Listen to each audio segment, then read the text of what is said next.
In Italo Calvino's Invisible Cities, Marco Polo regales Kublai Khan every evening with new and ever more extraordinary stories of the most imaginative and fantastical cities in the world. One evening, Kublai Khan says to Marco Polo, "After all these tales, there is still one place of which you never speak, your own city of Venice."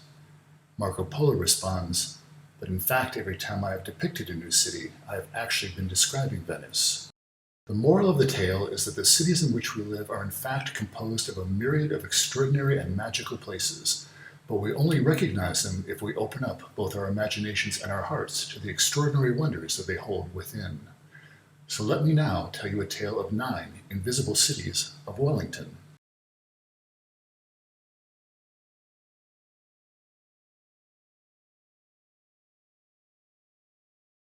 In the City of Ghosts, if you look very carefully, you will discover that every modern building has a ghost building hidden inside.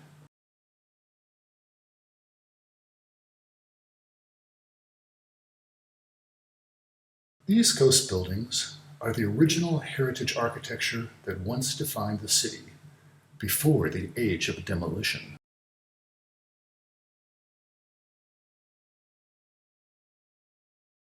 The ghosts of Renaissance palazzos peer out of modern shopfronts.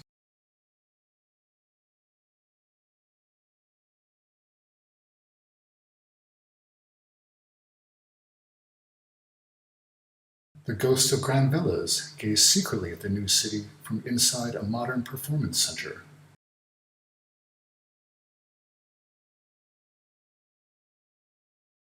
The ghost citizens of the City of Ghosts travel in secret, moving as reflections along the footpaths, toiling in secret trying to preserve the city's architectural heritage.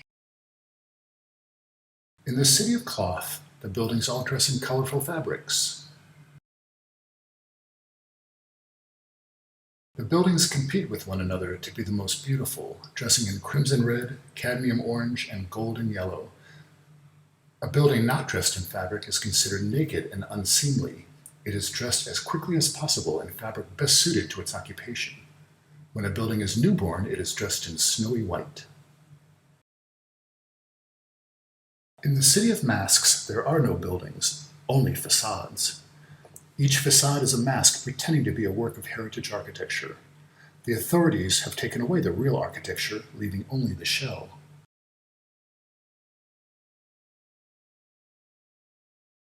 While the masks compete with one another to look the most historic, all the boxes behind the masks are transparent and without substance.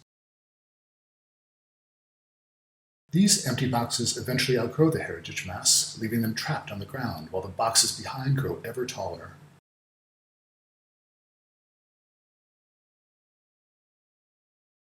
In the City of Artificial Plants, all real plants have died away. The city has slowly replaced the grass with plastic lawns.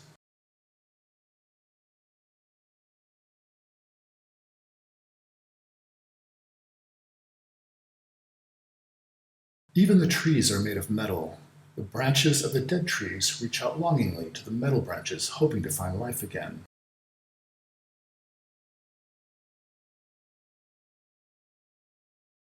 Recently, some citizens have begun planting secret gardens of real plants in places where they will never be found by the authorities.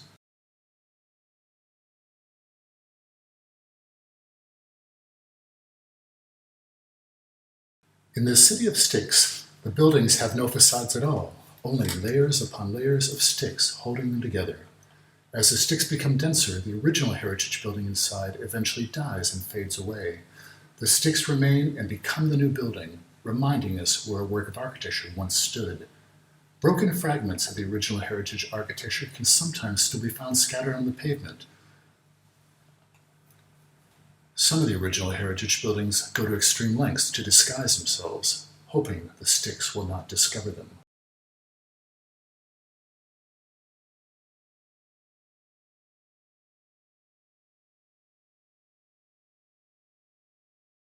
In the City of the Lost Sea, as the population grew and the city needed more and more land, the citizens began to fill in the harbor, venturing ever outward until the entire sea was filled with earth. You can still discover traces of the original shoreline like fossils on the footpaths. And to this day, you can sometimes still find enormous ancient shells forever trapped in what has now become the center of the city.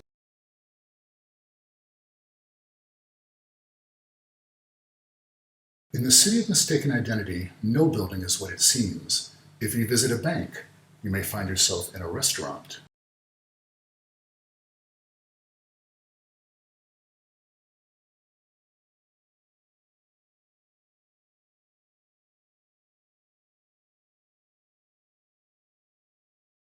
If you visit a library, you may find yourself in an art gallery.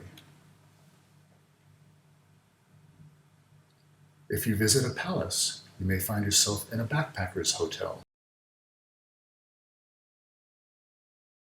And if you visit a train station, you may even find yourself in a university.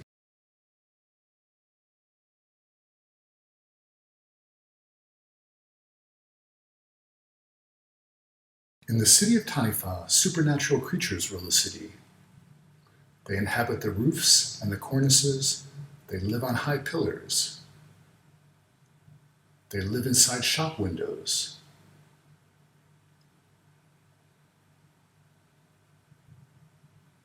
The Tanifa wait silently, looking for prey.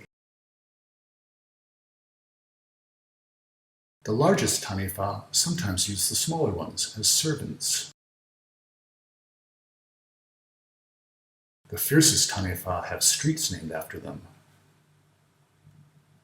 The citizens walk swiftly past the Tanifa, for if a citizen is caught, he or she will fall deeply asleep and awaken days later in the city of artificial plants.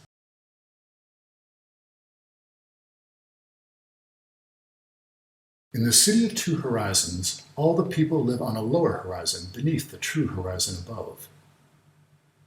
The citizens swarm about their activities on the lower horizon, only ever seeing a relentless string of single-story shops. But if a citizen secretly ventures up onto the horizon above, a whole new city appears in view.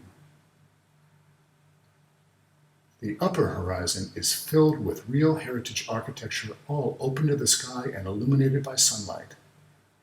For some strange reason, we have allowed the lower horizon to become the narrator of our cities, but it is the upper horizon that tells their true story.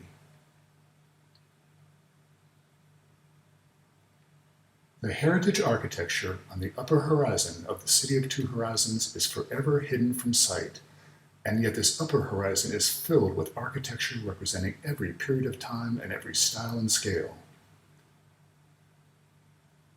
Venerable villas sit next to capricious caravanserai. Bauhaus stands next to Baroque, Renaissance next to Revivalist, Modernist next to Machine Age. Do you recognize the heritage of your own city shown here atop the second horizon? If you do, you may discover that heaven really is an Italian pizza parlor. But alas, we keep ourselves trapped forever below in the city of two horizons.